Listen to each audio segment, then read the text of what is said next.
At dahil tag-ulan na naman ngayong panahon mga mare, hirap na naman ang lola nyo sa pagmumotor. Pero bago yan mga mare, magandang araw sa inyo. Ngayon nga ay attend ako ng managers meeting dahil ngayong araw naka-schedule. Dito, pag-uusapan na naman yung mga plano ngayong buwan. Kaya binigyan muna ng panahon ng lola nyo, attend tayo at nandito na yung aking mga kasama sa trabaho, sa hanap buhay. Kaya ayan, for the video muna ang lola habang hindi pa nga nagsisimula ang aming meeting. Nag-iipon pa lamang ng tao. At syempre, hindi nawawala ang pasorpresa ni PC sa bawat manager kapag may birthday, merong libreng pa-cake. Kaya sobrang salamat Personal Collection dahil sa bawat birthday ko, hindi ako nawawala ng cake. Laging naaalala ang bawat birthday ng mga managers. Kaya maraming salamat po Personal Collection. Sa lahat ng mga bumati sa akin, sa Facebook, sa Messenger, sa lahat, maraming salamat po. Nakakataba nga rin mga mari ng puso kapag ganito na merong pasorpresa lagi. Nakalimutan ko na nga yung petsa ng birthday ko dahil sa sobrang dami ng inaasikaso.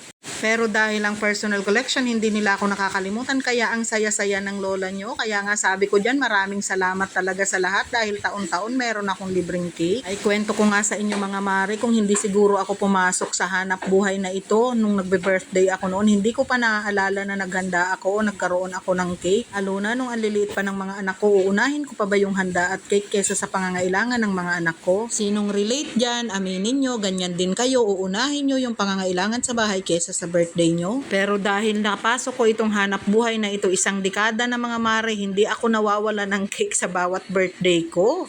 Lagi nila akong naaalala. Kaya sobrang nagpapasalamat ako sa mga staff ng Personal Collection. Salamat PC. At ito na nga mga mare, pagkatapos nga ng meeting, uwian na. Pero dahil maulan, kailangan magkapote ng lola nyo. Ganito nga ako lagi kapag tag-ulan. Mas mahirap kasi para sa akin mga mare ang mag-commute, kaya nagmumotor na lang ako kasi talagang mainipin ako. Kahit ganito na yung edad ko, ay nako, hindi ako magpapaiwan sa inyo, laban ito sa motor. Pero pag maulan talagang mahirap yan para sa, lalo na sa kagaya kong medyo may edad na dahil medyo nakakalabo na rin ng mata yung ulan. Pero dahil gusto nating patuloy ang paghahanap buhay at mapabilis ang lahat, kaya nagmumotor tayo, sabayan na lang natin ang pag-ingat. Sa mga kagaya kong motorista dyan, ingat po kayo lagi, huwag kalimutan magdala ng helmet, hindi lang panangga sa aksidente, panangga na rin sa ulan. Di ba? Kaya ayan, ganyan na nga ang itsura ko dyan mga mare.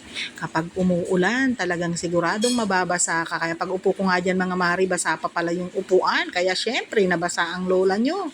At ang nagbibideo naman dyan sa akin ay ang aking asawa. Buti na nga lang mga mari at matyaga din talaga siya. Kahit umuulan, talagang nagbibideo din. Kaya lang inaalala niya, mababasa daw yung cellphone. Pero dahil content creator tayo, bahala na si Batman. Sige lang, mag-video ka lang dyan. Kaya eto, sabi ko sakay na at uuwi na tayo.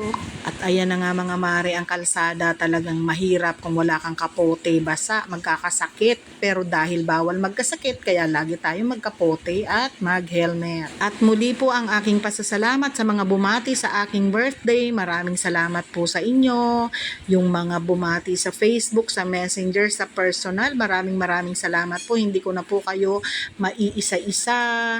At kung umabot ka dito sa dulong ito ng video ko, magbibigay ako ng pa-birthday. Maunang mag-comment, ilagay mo ang GCash mo at magbibigay ako ng konting pangkape. Maraming salamat.